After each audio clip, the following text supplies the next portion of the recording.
အသားသားကြက်များကိုမွေးမြူသူတူကကြက်မွေးမြူရေးခြင်းနဲ့ပတ်သက်ပြီးတော့လည်းအခုလိုပြောပြပါရယ်ကြက်ကတော့ဟိုဟာအသားသားကြက်စမီးကိုမွေးပါတယ်တက်တက်လေးကနေပြီးတော့စရောက်တဲ့အထိကိုဟိုဟာမီးနဲ့ဖွဲကွန်နဲ့မီးကန်ရပါတယ်မီးကန်ပြီးတော့9ရက်တပတ်ဆေးမျက်စင်းခတ်ကပါတယ်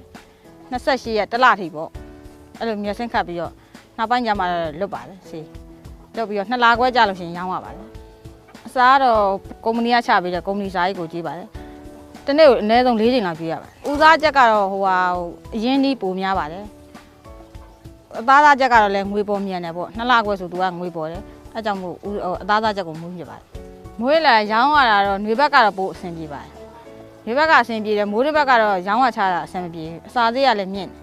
အဲ့တော့မိုးတစ်ဘက်ကတော့နည်းနည်းလေးအခက်ခဲရှိပါတယ်ຫນွေဘက်ကြလို့ရှိရင်တော့လေရောင်းရပြရတာအဆင်ပြေပါတယ်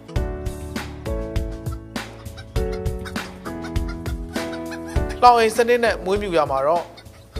ကြက်လက်နဲ့ဥကြက်အရွယ်ကိုသာမွေးမြူရတာပါကြက်လက်အသက်9ပတ်မှ16ပတ်အတွင်းကြက်တကောင်ဟာအကျယ်60စတူရန်လက်မှလိုအပ်မှာဖြစ်ပါတယ်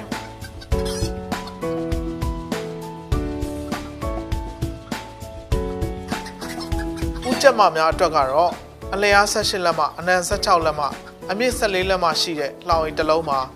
ဦးစားကြက်3ကောင်နှုန်းဖြင့်မွေးမြူနိုင်ပါတယ်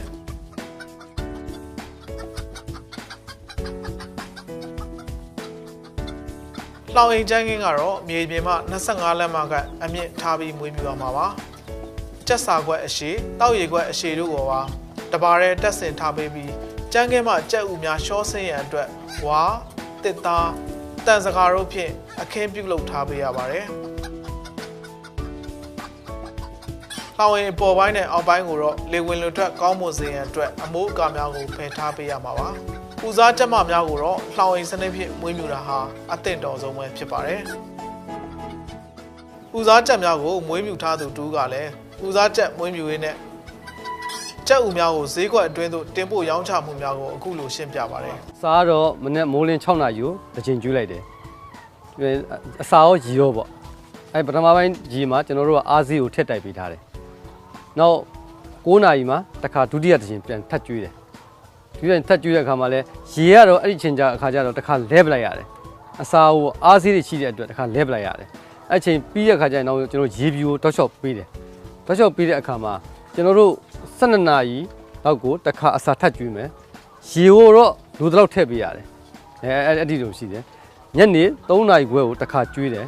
ဒါညနေ3နာရီခွဲဆိုတာဒါကျွန်တော်ဂိတ်သိမ်းဖြစ်သွားပြီပေါ့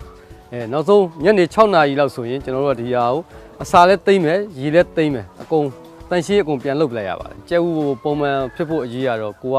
နေ့စဉ်ပေါ့သူ့ရဲ့အစာကျွေးနှုံးကိုမှန်အောင်ကျွေးပေးရတယ်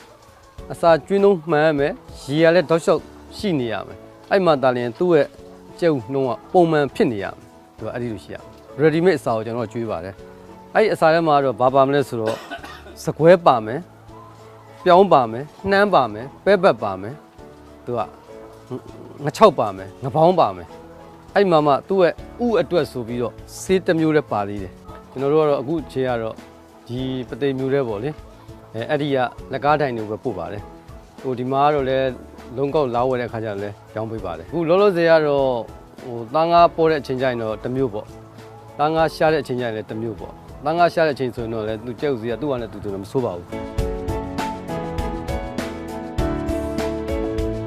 ပသိမ်မြို့မဈေးကြီးအတွင်းမှာရှိတဲ့ကြက်ဥရောင်းဝယ်သူတူကလည်းကြက်ဥဈေးကွက်နဲ့ပတ်သက်ပြီးတော့အခုလိုပြောပြပါရယ်။ရောင်းဝယ်ဒီမှာကတော့လက်လီများတာပေါ့နော်။လက်လီများတော့တနေ့1000ကျော်ပေါ့။1000ကျော်1500လုံးဆုံးပါပဲ။ခုမိုးရင်းဘက်ကတော့ရောင်းဝယ်ပါတာပေါ့။9လပိုင်း10လပိုင်းကတော့ပါတာပေါ့။အကျဉ်းတဲ့ຢာတွေကြာຢာဒီချိန်ဆိုတော့နည်းနည်းလေးသူကလည်းသူအရောင်းဝယ်ကောင်းပါတယ်။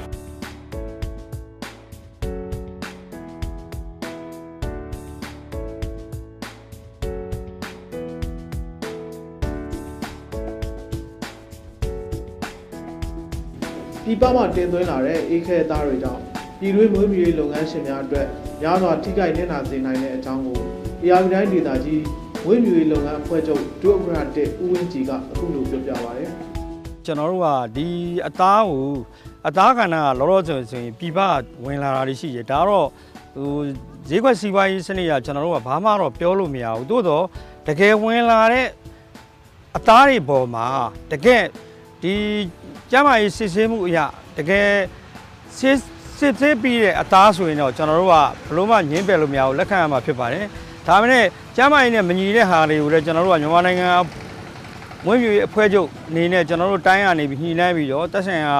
အစိုးရနဲ့ညှိနှိုင်းပြီးတော့ကျွန်တော်တို့ကတားတဲ့နေဟာလည်းတားရမယ်ကျမ်းမာရေးနဲ့မညီတဲ့ခါဆိုရင်ဘာဖြစ်လို့လဲဆိုတော့သူတို့စီကနေပြီးတော့ပါလာတဲ့တချို့အသားတွေကနေပြီးယောဂဘယတွေပါဖလူးလိုဟာမျိုးဖြစ်တဲ့ယောဂပိုးတွေတခြားယောဂပိုးတွေဝင်လာရင်ကျွန်တော်တို့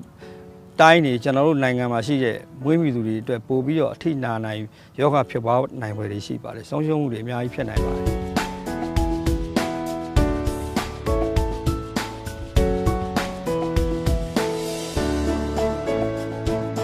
ဘဲများကတော့ကုန်းပေါ်မှာနေလင့်ကစားစစ်စင်အားဖြင့်ရေတရဝါများပဲဖြစ်ပါတယ်ဘဲမွေးမြူတာဟာကြက်မွေးမြူရေးနဲ့များစွာကွာခြားမှုမရှိပေမဲ့ဘဲများကတော့ရေကိုကြိုက်နှစ်သက်ကြပါတယ်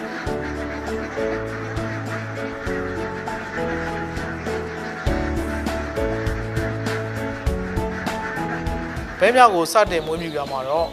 ရက်သားဘဲကလေးများကိုဝယ်ယူမွေးမြူခြင်းဥများကိုဝယ်ယူ၍သားပေါက်မွေးမြူခြင်းဘဲပြုံများကိုဝယ်ယူ၍မွေးမြူခြင်းတို့ပဲဖြစ်ပါတယ်